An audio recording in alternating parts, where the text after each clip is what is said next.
स्वदेशी बनावटीचे stealth guided क्षेपणास्त्र नाशक INS इन्फाळ नौदळांत दाखल जाला। INS इन्फाळचे नौदळांत कमिशनिंग मुंबईतल्या नेव्हल डॉकयार्डांत जाले।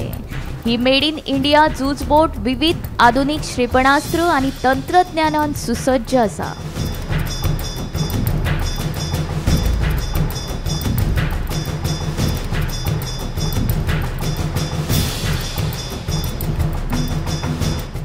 हिंदू महादर्यात चीनाच्यो हालचाली वाडल्यात। अशे परिस्थितीत INS इन्फाळ भारताची सागरी ताक घटमूट करतली असो विश्वास संरक्षण तज्ञांनी उक्तायला।